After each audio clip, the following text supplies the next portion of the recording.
నమస్కారం రాజగోపాలాచార్యులు గారు. నమస్తే అండి. 1631 రోజులు అండి దీక్ష. 1632 రోజులు. అందరూ ఇక్కడ ఈ చుట్టుపక్కల గ్రామాలన్నీ మొత్తం 29 గ్రామాలు. 29 గ్రామాలు.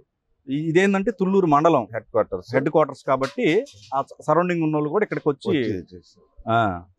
సో ఈ 5 సంవత్సరాలు బాగానే నరకం అనిపించుంటారు. నరకం అంతా కాదు. ఆడవాళ్ళని పెట్టిన చెర గాని, వాళ్ళని ఇబ్బంది పెట్టిన గాని, కేసులు గాని, పోలీసు కేసులు గాని, అసలు అంత నరకం చూపించాలి. జగన్మోహన్ రెడ్డి ముఖ్యమంత్రిగా ఉండి ప్రతిదీ అన్ని చేస్తానని చెప్పి అన్ని ఏమి లేదు, సున్నా దుట్టాడు, అన్నిటికీ శ్రీకారం దుట్టేశాడు. ఓకే. సో బ్రాహ్మణ్స్ గా మీకు కూడా ఇబ్బందులు కలిగాయి. అందరికి 2 సంవత్సరాల నుంచి జీతాలు లేవు. రైతులకు కౌళ్ళు 2 సంవత్సరాల నుంచి కౌళ్ళు లేవు. మీకు జీతాలు లేవా? దేవుడికి కౌలు పడితేనే కదా జీతాలు వచ్చేది. Okay okay. 146 ఎకరాలు ఇచ్చాం. ఈ తుళ్ళూరు మాన్యం, ఇది దేవాలయాలు. ఇక్కడే కాదు, ఆంధ్రప్రదేశ్ లో ప్రతి చోట అర్చకుల మీద దౌర్జన్యాలు గాని, అసలు ఏదైనా రౌడీజం చేయటం గాని, ఇన్ని ప్రభుత్వాలు చూసాం కానీ ఎప్పుడు ఈ ప్రభుత్వం ఇట్లా చూడలే.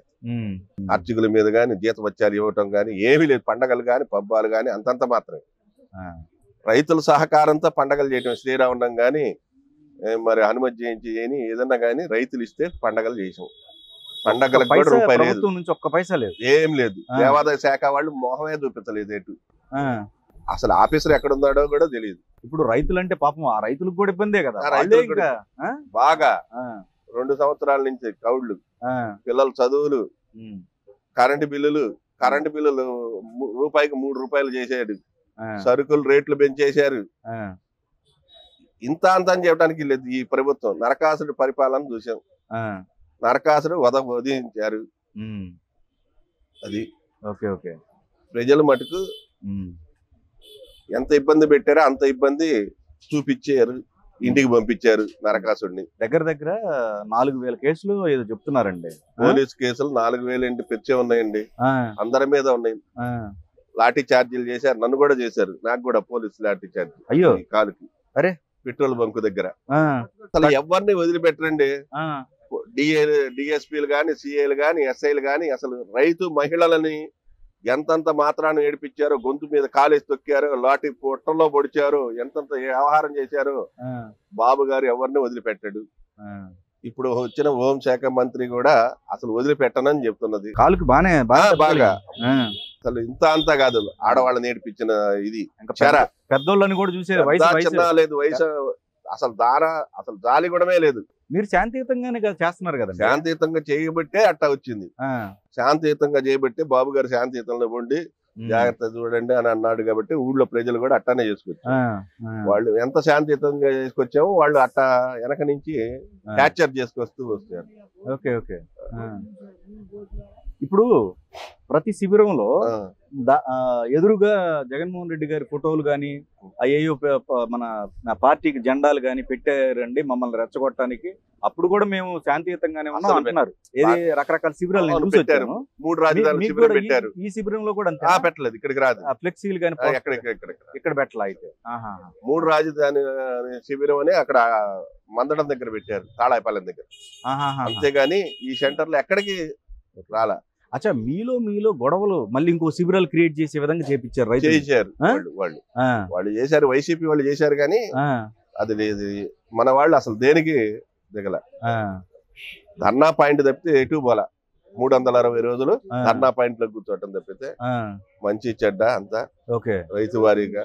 సో మీలో తగాద అనేది కూడా పెట్టడానికి కూడా క్రియేట్ అయింది. చేశారు.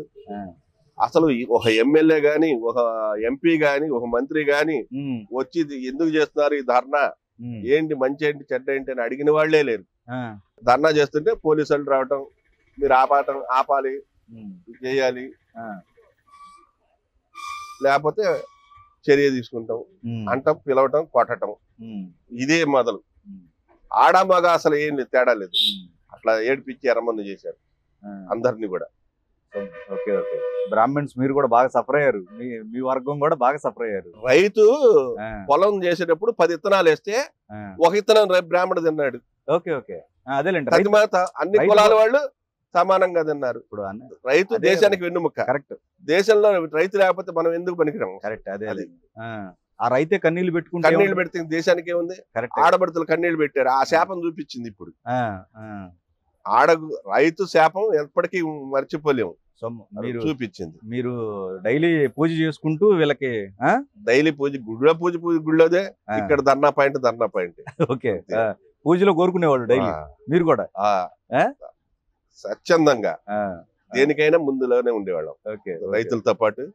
కాకాని ఏంటి రోడ్డు మీద అన్నం ఏంటంటే తిన్నని కూడా తిన్నీలా. కాకాని హైవే రోడ్డు మీద ఇస్తరాకులు లాగి పారేశారు. మీరు వెళ్ళారా? కమ్యూనిస్ట్ పార్టీ నాయకులు వచ్చి మళ్ళీ ఒక పక్కకు పిలిచి ఎప్పుడో ఒక గంటకి వాళ్ళు అండదండలతో పక్కకి తీసుకొని వాళ్ళు వచ్చి రోడ్డు మీద కూడా అన్నం తినేలా మిమ్మల్ని ఎక్కడ. మా తుళ్ళు రోడ్డు మీద కూర్చొని లేదు, పోలీసు వాళ్ళు నడి రోడ్డు మీద కూర్చొని లేదు. ధర్నాలు చేస్తుంటే సిఐలు రావటం, డిఎస్పీలు రావటం, గొడవ చేయటం. ఇప్పుడు ప్రతిరోజు మీరందరూ ఇక్కడ కూర్చుంటారండి. అవునండి. స్వచ్ఛందంగా శాంతియుతంగా నిరసన తెలియజేస్తారు. సో ప్రత్యేకమైన నిరసనలు అంటే అందరు కలిసి చెప్పుకట్టుగా ఏదన్నా ఉంటాయా? అంటే ఏదన్నా అసెంబ్లీ ఒకటి ముట్టడిది ఒకటి ఉన్నట్టు. అసెంబ్లీ ముట్టడి ఉంది. మరి పోతే 3 రాజధానులు అప్పుడు రోడ్డు ఎక్కాం.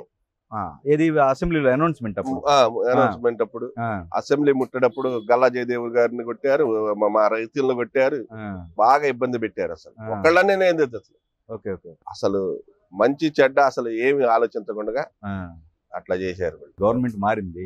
సో ఇప్పుడు ఎలా? ఇప్పుడు మళ్ళీ సేమ్ ఇంకా శాశ్వత రాజధానిగా ఇది ఉండొచ్చు. శాశ్వత రాజధానిగానే అమరావతి రాజధానిగానే కేంద్ర ప్రభుత్వం కూడా నిర్ణయించింది. రాష్ట్ర కేంద్ర ప్రభుత్వాలు రెండు మొన్న ప్రమాణ స్వీకారం చేసినప్పుడు కూడా చంద్రబాబు గారి టైంలో సిఆర్డిఏ వాళ్ళు కార్యక్రమాలు ఏది రోడ్డు బాగు చేయటం కానీ, కంప చెట్లు బాగు చేయటం కానీ మొదలైంది. కార్యక్రమాలన్నీ బాగు చేయటం, రియల్ ఎస్టేట్ వాళ్ళు వ్యాపారస్తులు రావటం జరుగుతున్నది. ఓకే. సో మళ్ళీ పూర్వ వైభవం వస్తున్నది. మళ్ళీ చంద్రబాబు గారి కళల రాజధాని అమరావతి, కళల రాజధానిగానే అమరావతి రాజధాని జరుగుతుంది.